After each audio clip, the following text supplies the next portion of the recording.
Hi, my name is Hillary, and I am a practicing astrologer. I mentioned that I was really passionate about astrology in my introduction speech.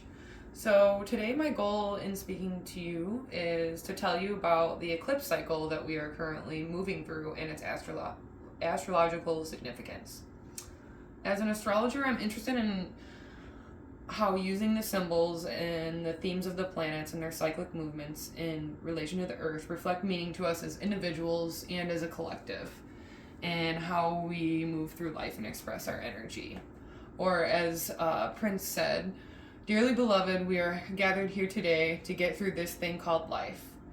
And in that spirit, I want to talk about it, I want to think about it, and I want to do something about it. And astrology gives me a good framework to do that, to do just that. So today I'd also like to invite you to meditate on the themes of the zodiac signs in play during this current pair of eclipses. I found this practice helpful in the past, and it's interesting to see how real life events play out in relation to the themes of these zodiac themes. For a quick overview of how eclipses work, let's think about them in the purely physical astronomical context.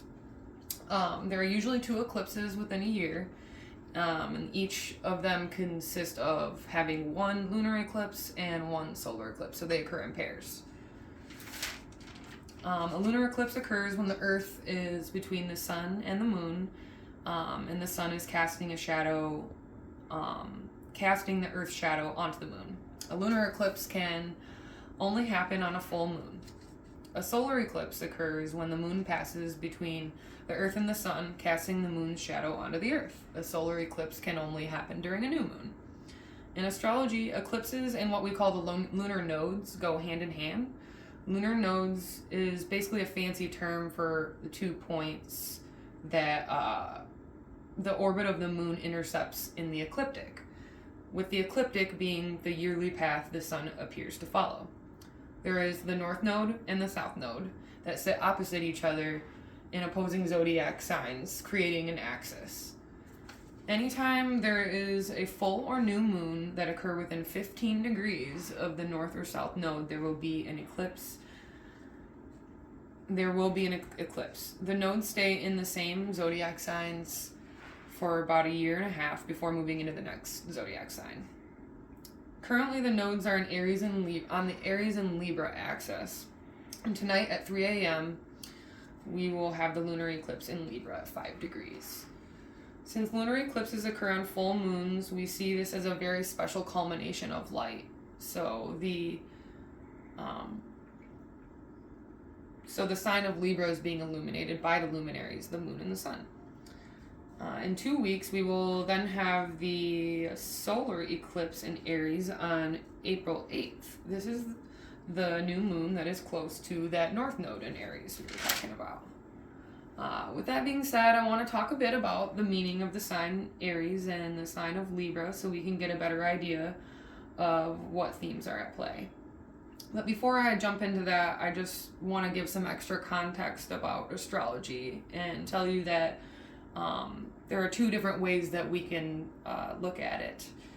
So we can look at how the eclipses can affect you personally or any transit personally, or there's like a macro outlook where we can look at how the astrology can play out in world events, or how it can affect like a country or a group of people.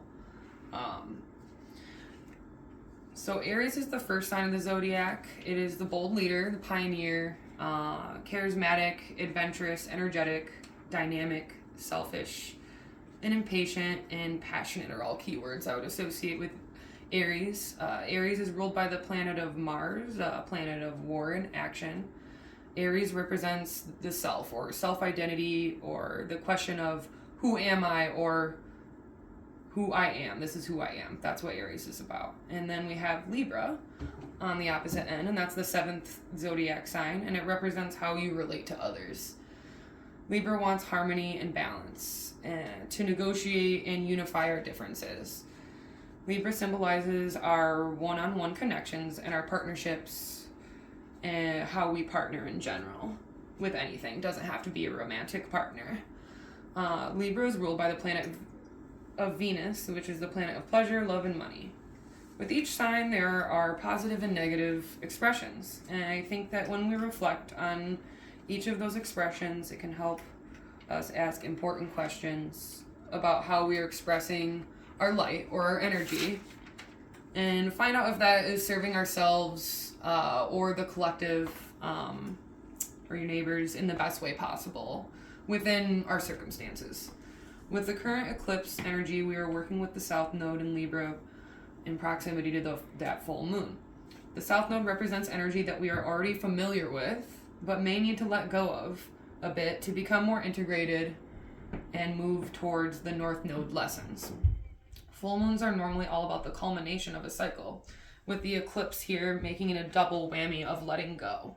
The moon is about our feelings, our internal world, and needs. So what could we possibly need to let go of that's related to Libra and Libra themes?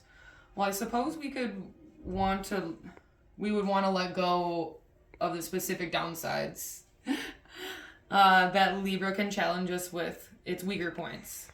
Libra is a strong peacemaker and negotiator, often being able to see both sides of the story with detachment. Naturally, Libra's weak side could be codependent or overcommunicative with no action, a stalemate.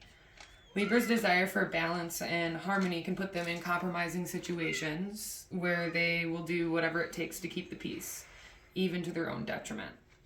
Wow, what could possibly be the antidote for this? Here steps in Aries, remember? We talked about Aries. As we move towards the Aries solar eclipse in a few weeks, we can think about how we can move towards Aries' sense of a healthy sense of like selfishness, independence, and freedom. Solar eclipses and new moons can represent major beginnings. In ancient times, it often coincided with the rise of a new king, the beginning of a new era.